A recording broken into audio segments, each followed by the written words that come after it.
So this is chapter, yeah, 7. No, gases. 8. So one thing that let's first talk about what is it that's different about gases. Why do gases need their own chapter? We've got different states of matter, solid, liquids, and gases. We've talked about all the stuff. Why have a special thing for gases?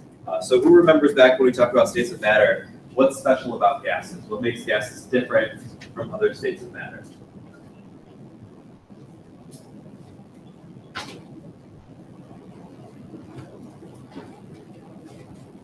You know what a gas is, right? So like, it doesn't have to be the official definition. To you, what's different about a gas? Like, what makes a gas a gas? What? It's not a solid or a liquid. So what's special about it? How does it seem that's different from what you know? Like the air is a gas, right? So what? You can't see it. Some gases you can see. Some gases are colored. Air is not. Any other ideas? What's special about it? Right, so that's kind of unusual. So if I have a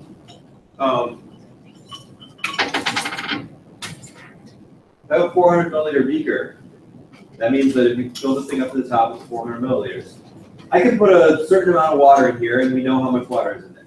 I can put a certain amount of staplers, that's a bad example. I can put a certain amount of pens in here, and we know how much pens is in there. We can weigh it, whatever. With gas, it's not that easy. Because you can say, all right, I'll close this up, and how much gas is in here? If I close it up. I mean, we kind of don't know. We could say there's 400 milliliters of gas because the gas is expanded to fill the container. But let's say we push some more air in there. There's still 400 milliliters, but there's definitely more in there, even though it's the same volume.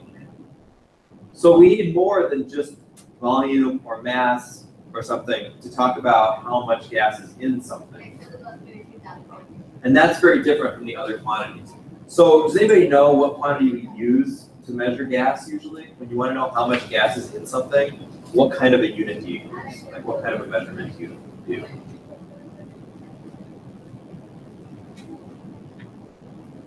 What's an example when you would want to know how much of a gas is in something? Like in mind. Can I think of one? What? Sure, helium. So you want to know how much helium you're putting in a balloon or something, right? Because you got to pay for the helium based on how much you use. So how do you measure how much helium is used? Have you ever worked in a balloon store? Party store? I don't know. Yeah, pressure, right? Has anybody seen those tanks, like the helium tank? It's got a little dial on it, a little gauge. And that gauge is actually measuring the pressure in the tank. And then as the gas escapes, what happens to the needle? It goes down. You're releasing the pressure. And so now there's less helium in there. So the way that we measure gas is usually by pressure rather than by volume or mass, although those things are also going to be a part of it. I was thinking also of tires. You fill tires with gas, air usually. And to know how much gas is in your tire, you don't weigh the tire empty and then weigh it full. You measure the pressure because that tells you how much gas is in it.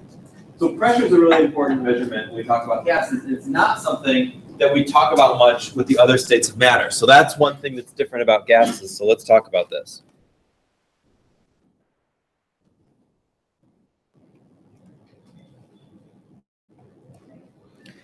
We're measuring pressure. And I'll give you the official physics definition of pressure, but it'll be more important how we think of it in terms of gases. So the official definition of pressure is a force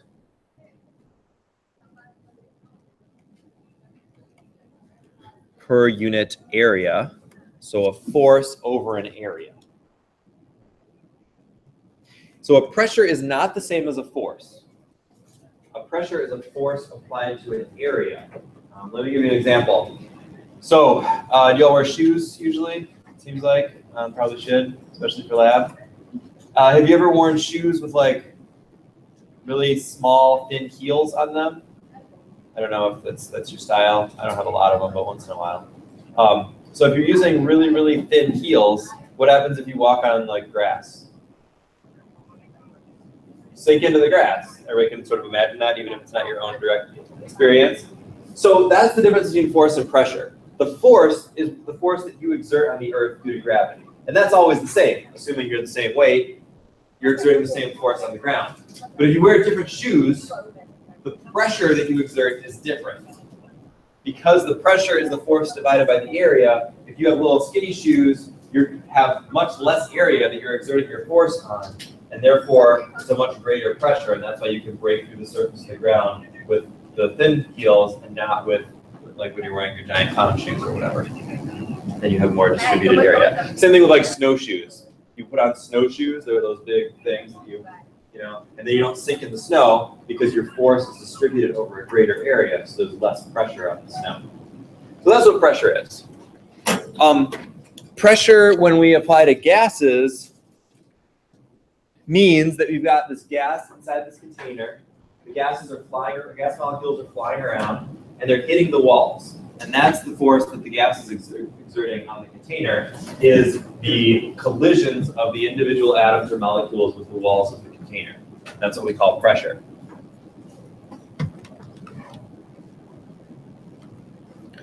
A few ways that we measure pressure. We'll talk about some of the important ones and then some of the less important ones. One important one that we're going to use is the atmosphere.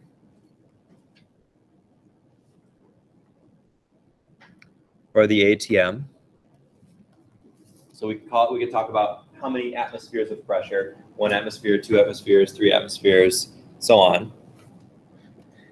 1 atmosphere, 1 ATM,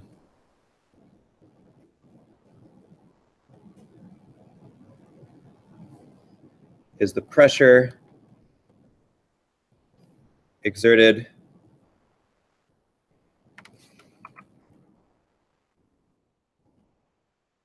by Earth's atmosphere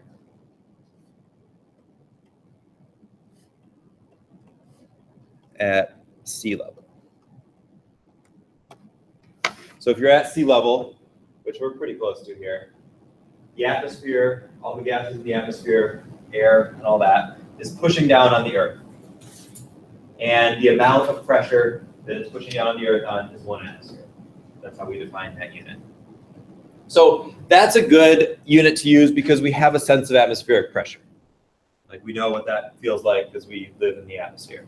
So as you increase the atmospheres of pressure, it's much greater. And if you look at, like I think the book talks a little bit about the pressures as you go deep underwater, how that changes. And so you're increasing the pressure, more atmospheres as you go down underwater. If you go up in the mountains, you have lower pressure, so the pressure is less than 1 atmosphere up in the mountains. So that's an atmosphere. Another unit we use a lot is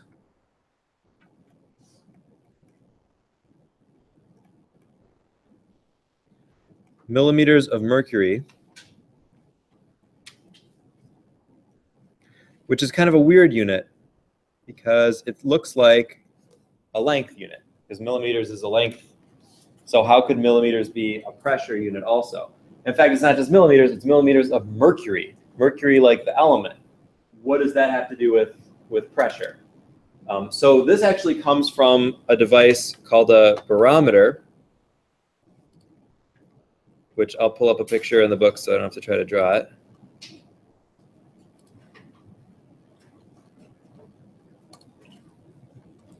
Where's that thing? Right there. Right there. There it is.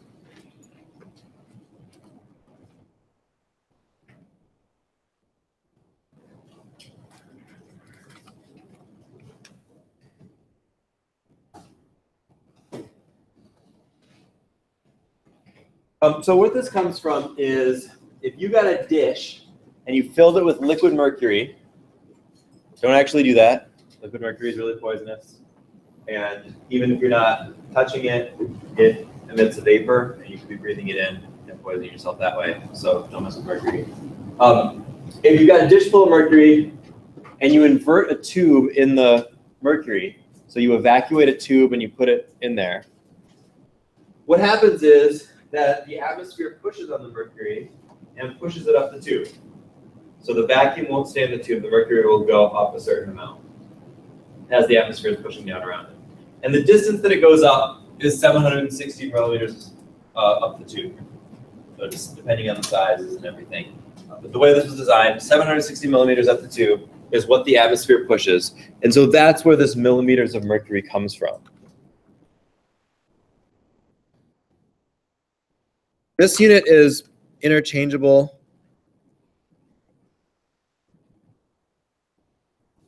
with the torr. The torr is kind of a more repeatable way of doing it, so you don't actually have to build a thing out of mercury. It's based on something else, but the units are the same. So that's where that millimeters of mercury comes from. And we can say 760 millimeters of mercury equals 1 atmosphere. Because 1 atmosphere of pressure would push that mercury up 760 millimeters. And that's also the same as 1 torr. Or sorry, 760 torr. 760 torr.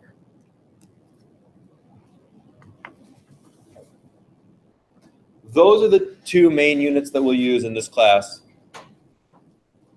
when talking about pressure. We'll talk about the atmosphere, and we'll talk about atmospheres, we'll talk about torrs.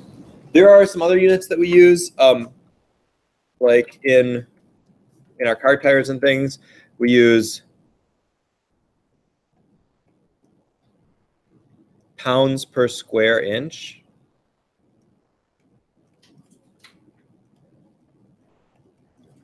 Which we abbreviate as PSI, but it really is pounds divided by square inches. So it's saying how many pounds of pressure are applied over a square inch. And that's how we usually measure our tire pressure and helium pressure and that kind of stuff. So how we can get a sense of how big that is. Like, what is let's see, what's the standard tire pressure? Check your tires. About 33, right? I'll check your tire pressure regularly. I guess you don't have to see this anymore because they got the little warning lights now, but you should still probably check it. Especially when it gets cold, because we'll talk about what happens to that gas when it gets cold. Anyway, so 33 pounds per square inch. That's like saying a 33-pound thing, so like a medium-sized dog. I don't know. It's like a 33-pound dog. That's about right? If that were standing on a little platform that like went down to 1 square inch, the amount of pressure that that dog would be exerting on that platform would be the same as the gas in your tire exerting on the tire. So pounds per square inch, we can think of literally as a certain amount of pounds of weight pushing on a square inch. That's what that means.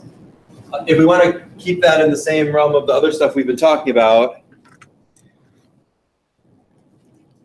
14.7 psi is 1 atmosphere. So the atmosphere exerts 14.7 pounds per square inch of pressure at sea level.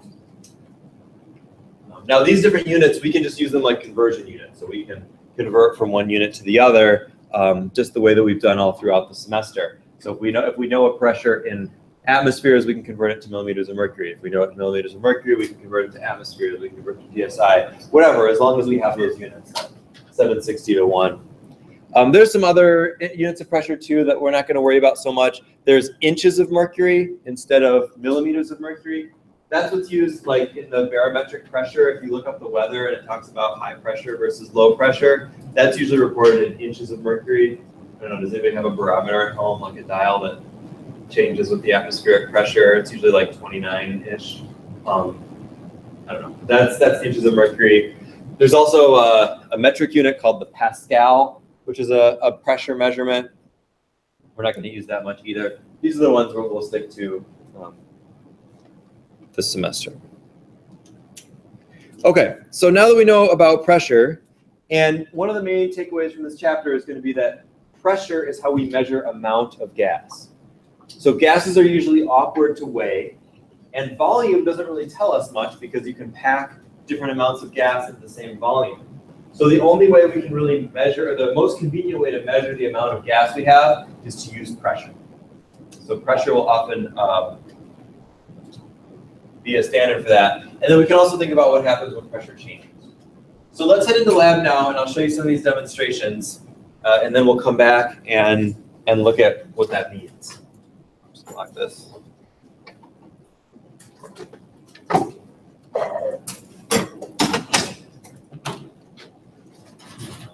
Let's grab some goggles. I'll show you the demo, and then we'll go back.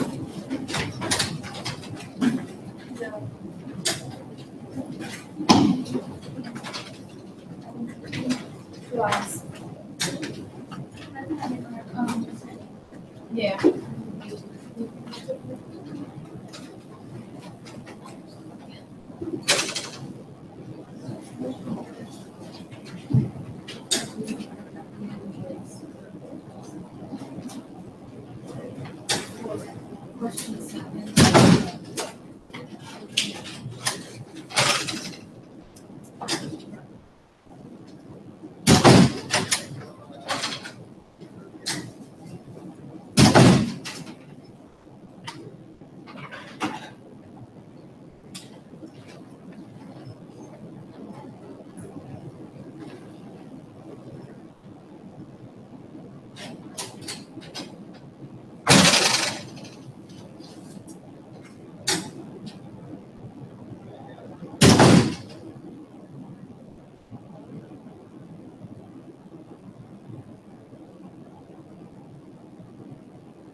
If you want to just hang on to your goggles for lab later, that's fine. Because we'll be using them again later.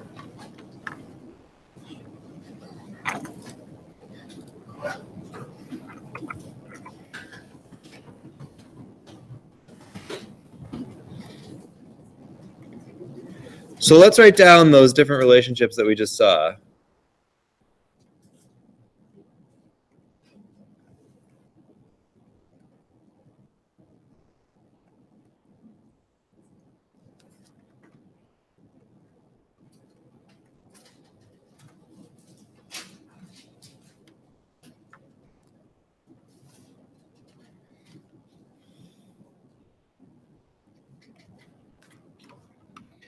Let's do it in the same order that we did in there. So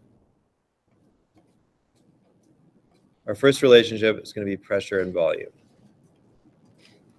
How are pressure and volume related to each other when we talk about gases?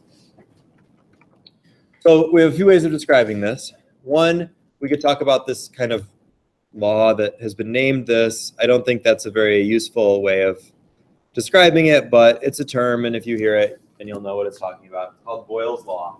The pressure and volume are related, and we can look at this and say, okay, what happens when one changes? What happens to the other one?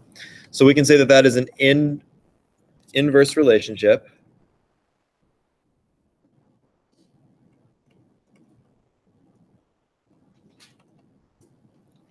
Meaning whatever happens to one, the opposite is going to happen to the other. So we could say an increase in volume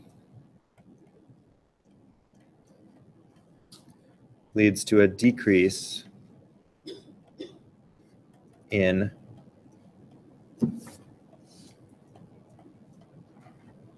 pressure. That's just one example. We can say that in any order, in any way. So we can say an increase in volume is a decrease in pressure. A decrease in volume is an increase in pressure. A decrease in pressure is an increase in volume. An increase in pressure is a decrease in volume. So like the point is that it's opposite. We don't have to say every one of those every time. We can also use some shorthand to talk about this, and we can say things like an increase in volume means a decrease in pressure. We can use that kind of notation to mean the same thing.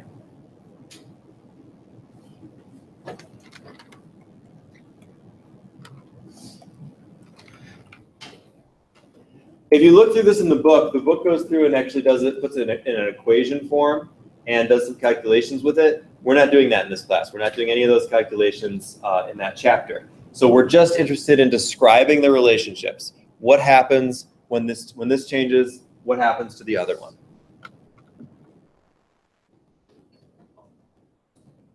Yeah, so these are the first two. So if you want to draw this to kind of remind yourself, or actually the way we wrote it is kind of like the lungs one. So you had your lungs.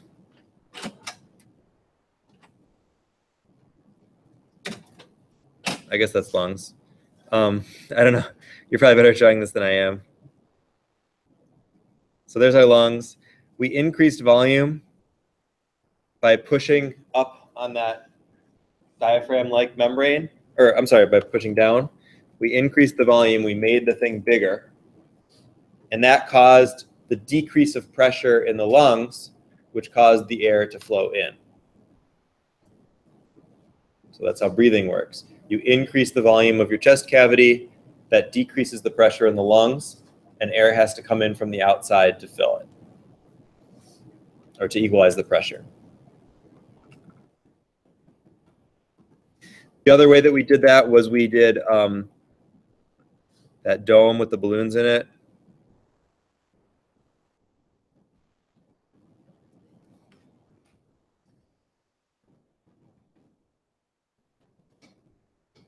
And then when we decreased the pressure by sucking all the air out of that dome, we found that the balloons got bigger. The volume increased.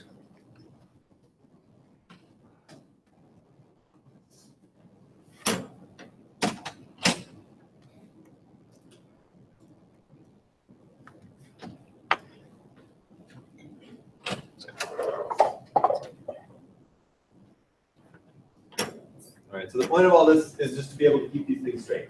So however you think about it to keep it straight, great. Yeah. Are you going to ask this question in this Thursday? No, no. This Thursday's quiz is from last week's stuff. Okay. Yeah, this is next week. Okay. All right, so we're good on pressure and volume. Inverse relationship. When one goes up, the other goes down. That's all there is to it. All right, and let's look at the next one.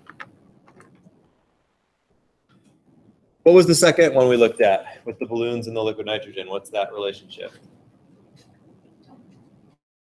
Temperature and volume, actually. Okay. Temperature and volume. Because we put the liquid nitrogen on the balloons, so we made the balloons cold, and they got smaller. So something getting smaller is a change in volume, a decrease in volume.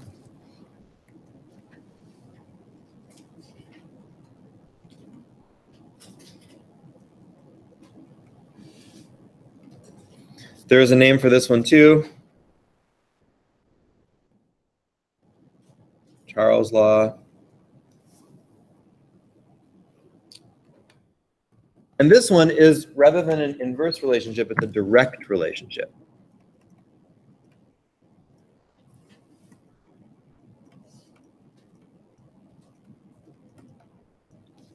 It's a direct relationship because when we decrease the temperature, what happened to the volume? Did it increase or decrease? It decreased. The balloons got smaller. So we can describe that as a decrease in temperature leads to an increase in, a decrease in volume. And of course, it works the other way also. If we would have increased the temperature, the balloons would have gotten bigger. We would have heated it up. So let's draw that one too. We had our balloon. We poured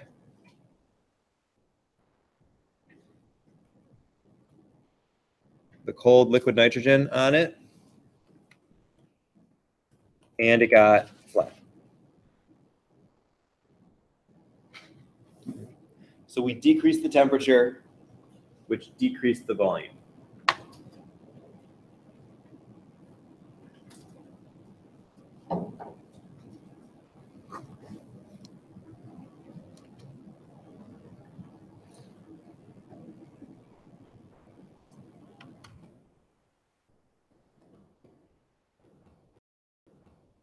All right, and then third, we looked at the difference between, or the relationship between temperature and pressure. This is called Gay-Lussac's law.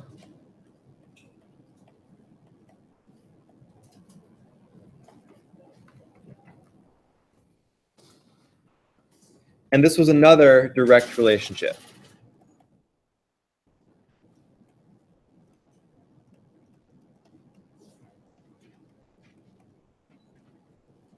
So as we heated up that metal ball in there, so we increased the temperature of the gas, we saw an increase in pressure. As we cooled that metal ball, we saw a decrease in pressure. So the arrows both go in the same way. That's a direct relationship. So this was the one with the steel ball with the gauge on it.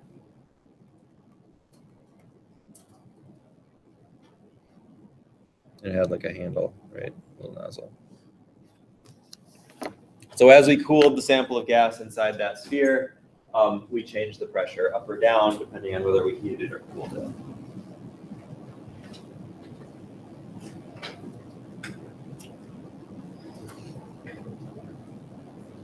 And then there's a fourth one too that we didn't do a demonstration of, but I think it's pretty straightforward. And it's the relationship between moles gas and volume. And you can probably figure this out. What happens to the volume if you put more gas in? It increases, right? You got a balloon, you put more gas in the balloon gets bigger. So that one, we didn't do that demo. I guess we could have just like blown up a balloon or something. This one's called Avogadro's law.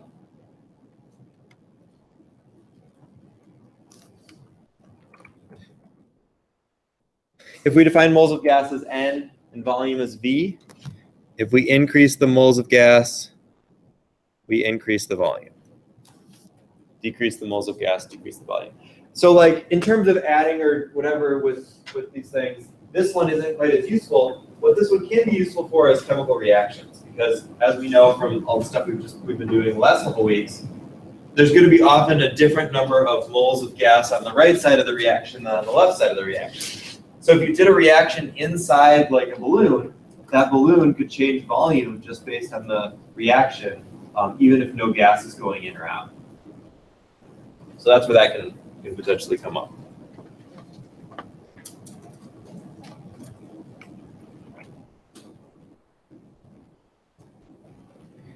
Okay. So those are the different relationships among the gases. And another thing to note here is these are all laws. Now, what's the difference between a law in science and a theory? What? But it's not actually that simple. They mean different things in science than they do like in our everyday life.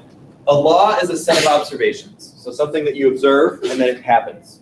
Seems to happen over and over again. A theory is a reason behind what you see. So the power of the laws are nice, but they're not very powerful. They don't really help us predict or explain things. They just say like, okay, we saw this thing happen over and over again, and so we're going to call it a law. More important is the theories. The theory is what happens behind the law. So what's going on behind the scenes that's actually causing the effect. And it's a big misconception that like a law is more true than a theory. That's not the case. They both need evidence and they can both be proven or disproven. A law is a simple set of observations and a theory is what's going on behind them. So in this case, the laws are like what we saw in the lab, just a thing that you observe happening. When we do this to the pressure, this happens to the volume. When we do this to the volume, this happens to the temperature, whatever. It doesn't explain what's actually going on to cause that. So why? Why does the pressure increase when we decrease the volume? We didn't really talk about that, right? So the theory behind this is called the kinetic molecular theory of gases. And we're not going to go through the whole thing of it, but I'm just going to copy it over from the book so that you have it to look at. And then we'll talk about some of the implications of it, or how we describe the effects that we saw based on these ideas called the kinetic molecular theory.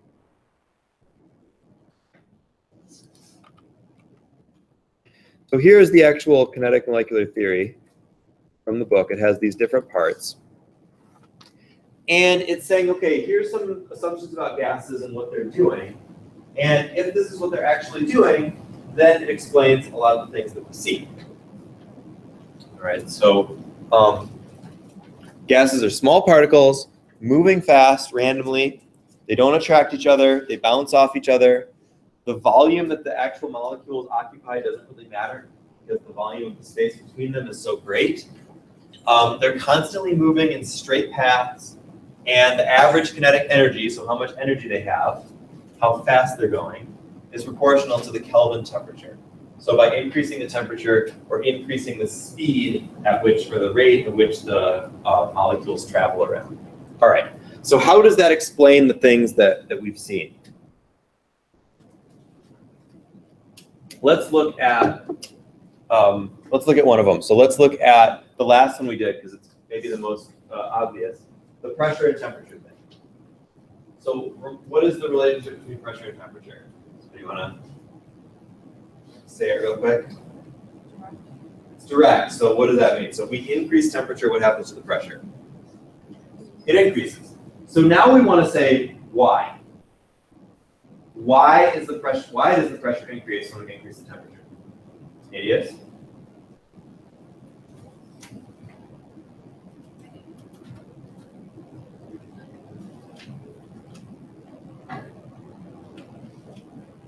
So let's think about what's happening to the gas molecules. At the molecular level, what happens to the particles as we increase the temperature? What do they start doing differently? They're always moving. Yeah, they move faster. Because the fifth part of the kinetic molecular theory says the kinetic energy of gas molecules is proportional to the Kelvin temperature. Gas particles move faster as temperature increases. So we increase the temperature of the sample in that like steel ball in there. The gas particles start moving faster. So if they're moving faster and they're going in straight lines, which is the fourth part, they're going in straight paths, are they going to hit the walls more or less if they're going faster? More.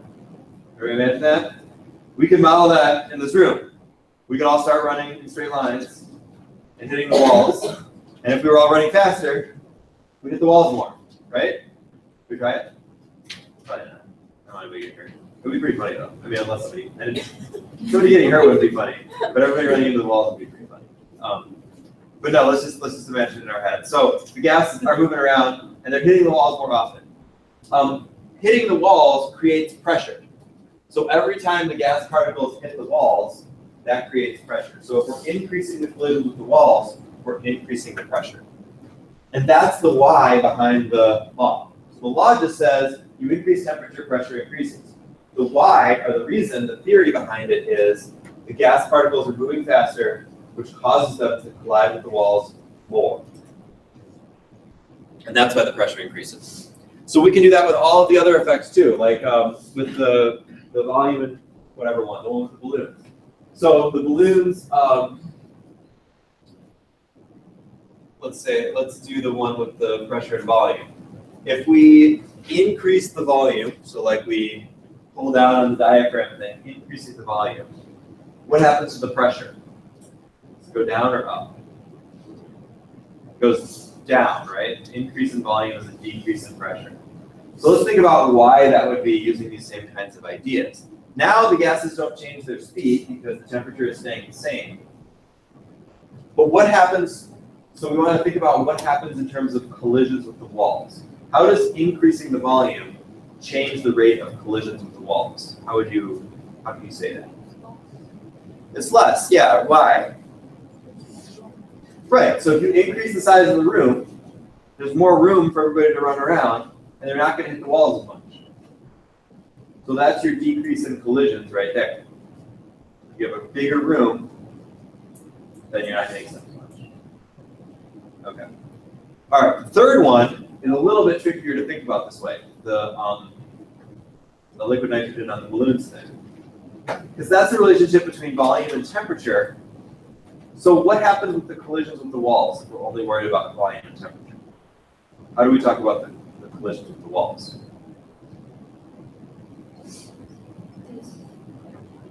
Good.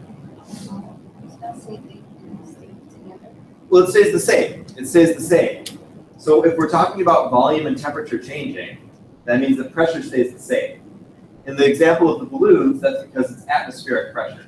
So the atmospheric pressure stays the same. The temperature and volume change. So we decrease the temperature, right? So what is decreasing the temperature due to the gas molecules?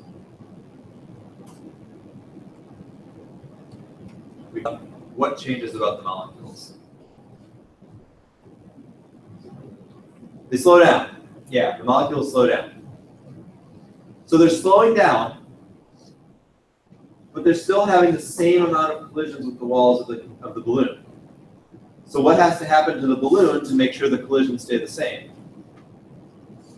It has to get smaller, because a smaller room with the gas moving slower is going to be the same collisions as the bigger room with the gas moving faster.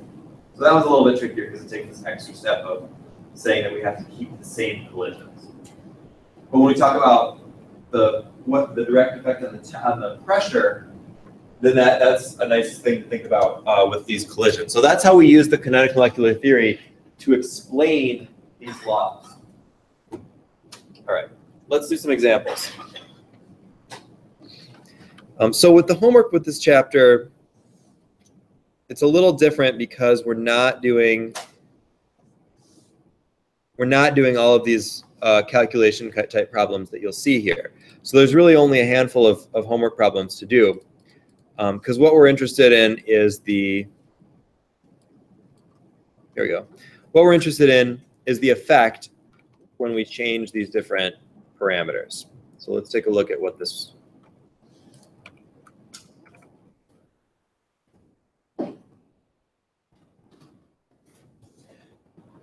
All right, so in each of these cases, we're seeing a change in a sample of gas, and we want to know if the pressure should increase, decrease, or stay the same. All right, so let's look at A, the first one. What's happening to that sample of gas in part A? What's increasing?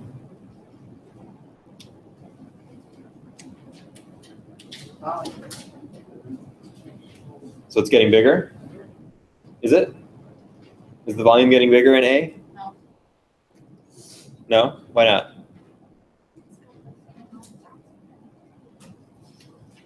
Well, let's just look at the whole size, right? So like what A is showing is the same amount of gas. It's like 6 things on the left and 6 things on the right. So we've got the same amount of gas, but the container size is going from here to here. Everybody see that? The container is getting smaller. So if the container is getting smaller, what's changing? The volume, and therefore the pressure.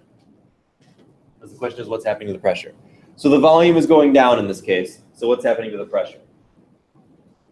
It's increasing, because we know that's that inverse relationship. The volume goes down, the pressure goes up. Now we can take another step there and say, why? So that's a separate question. The question doesn't ask that. This question just says, what does it do? But we could also say, why does it do that? So how would you answer that? Why does it change in the way that it changes?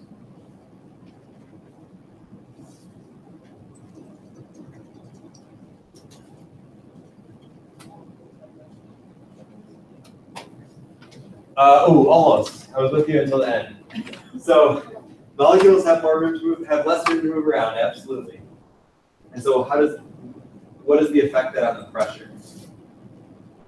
Or how does that affect the pressure if they have less room to move around? Anybody? If we're talking about the pressure, we're talking about collisions with the walls. So it increases. So if they have less room to move around, they're going to hit the walls more. And that's the increase in pressure. So when you talk about the speed of the molecules, what is that? That's temperature. So if we're asking about what's happening with the temperature, then we start talking about the speed of the molecules. But pressure and volume, we're talking about the collisions, right? The size of the container, the collisions. All right, B, what's happening with B?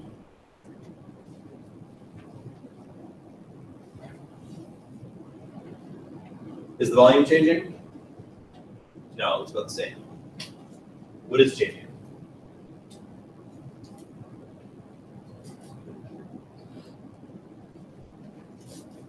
What's different between the left and the right side of the arrow in part B? There's more on the right. So if you go from less gas to more gas in the same size container, what do you think happens to the pressure? You're going to go up or down? Yeah. Why? Can you give it a try?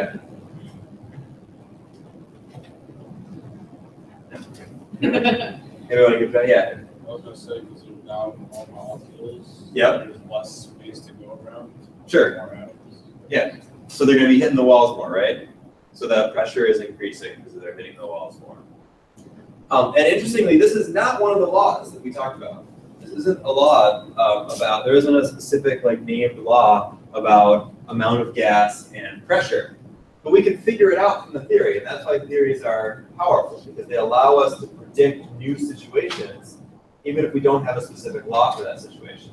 In this case, we could say, well, there's more gas in the second, there's more gas on the right, so that means that we're going to have more collisions with the walls, so it's the same size, and then more collisions with the walls means more pressure. So we can use that idea of the kinetic molecular theory to figure that out. All right, what about C? What's happening in C? I think that's supposed to be a Bunsen burner underneath it. So what would we say is happening there? It's heating up. So what happens to the pressure if we heat it up? Increases. So anybody want to give that one a try? How do we explain that? Why does pressure increase when we heat up the gas? What's going on there? They move faster, so what does that make them do? Hit the walls more. Yep, exactly. Thanks. So if they're hitting the walls more, that's an increase in pressure. So the law is if you heat it up, it increases. The why, or the theory behind that, is that the molecules are now moving faster and they're hitting the walls more frequently. All right, good. Let's try another one.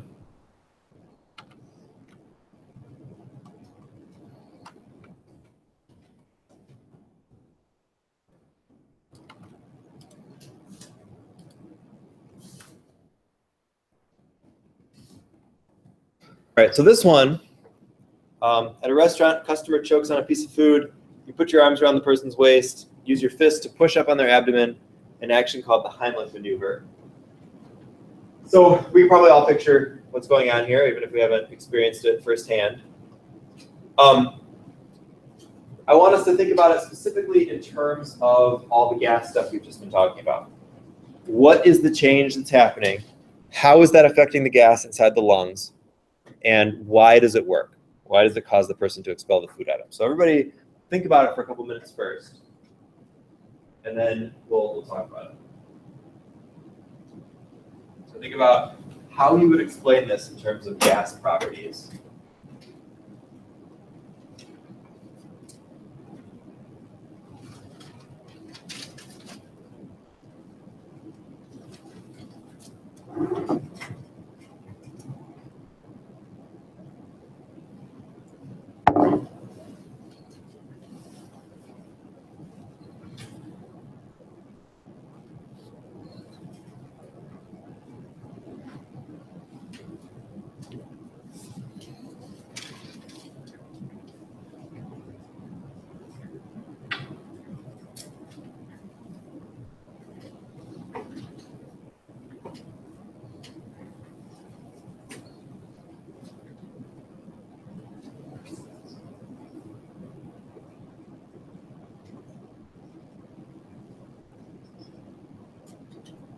Just think about it. Anybody want to give it a try? What's happening in this situation?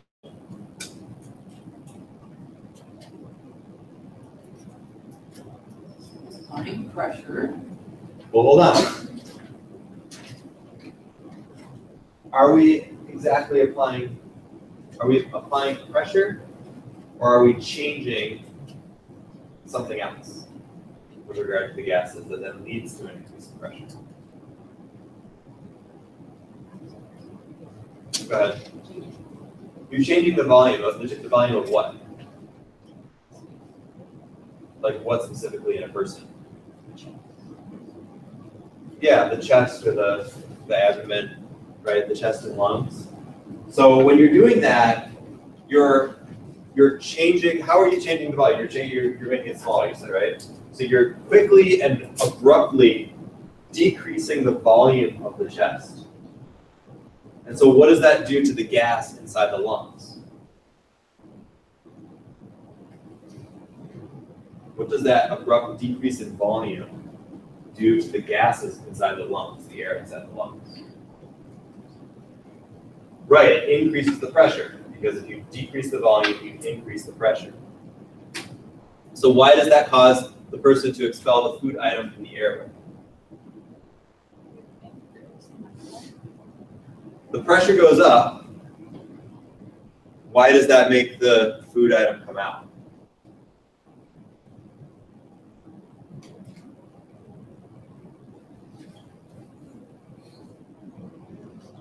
I mean, it seems like yeah, it just does. But like, what? How can we describe that in terms of properties of gases? What's causing that to come out? What? Release of air. Release of air, yeah. So what we could say is like that decrease in volume creates an increase in pressure in the lungs. And now the pressure in the lungs is considerably higher than the pressure outside. So you have a difference in pressure between inside and outside. And so the high pressure air inside wants to flow to the low pressure area outside. And that's what ends up pushing the food out. So when we do that, it's not so much that we're applying pressure, we're changing the volume and causing all of the air in the body to apply pressure. So you're not actually applying that much pressure when you do a Heimlich maneuver. What you're doing is changing the volume, which is considerably changing the pressure inside. It's causing all of that air inside your lungs to change the pressure. So if somebody had started choking when they were on the very end of an exhale, there may not be enough air left in the lungs to be effective in this maneuver. I'm not sure. I mean, I don't know what the like requirements are on that, but yeah, there may not be that much left. Okay, so these are the kinds of questions we want to be able to answer with regard to gases. We've got about 5 minutes left. Let's look at one more.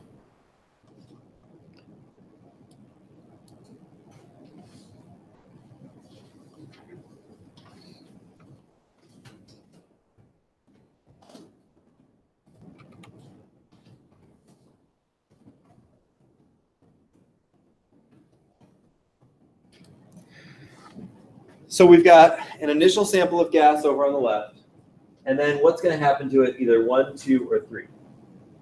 So first, if temperature increases, but the pressure stays the same, what's going to happen? So 1, 2, and 3 are all volume changes.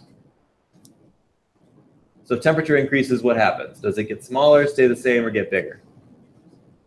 It increases, because temperature and volume, right? Sorry about that. Okay, so what about temperature decreases at constant pressure, B? It's going to decrease, right? Because now the gas, is moving more slowly, and we need to maintain collisions, which is what constant pressure means. We need a smaller container. What if the atmospheric pressure increases? So the pressure inside stays the same. The atmospheric pressure increases.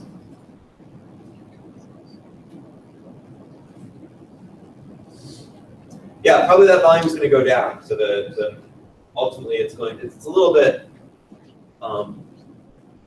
Oh yeah, because it doesn't say constant pressure. So yeah, if the atmospheric pressure increases, it's going to push it and make it smaller, and then decreases, it's going to be the opposite, right? So that's like the external pressure. And then E, what if we double the atmospheric pressure, so the pressure pushing from the outside, and we double the Kelvin temperature? What do you think is going to happen?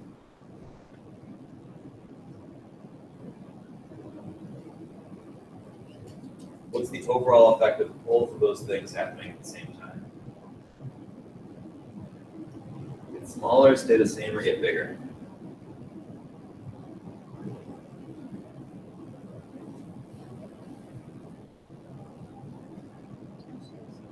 Stay the same? Just a guess. Gotta get 1 out of 3, I mean, maybe. Well, let's look at them individually. What happens if you double the atmospheric pressure? Is it gonna get smaller or bigger? Smaller, that's the external pressure. So if the atmospheric pressure gets bigger, that balloon's going to get smaller. All right.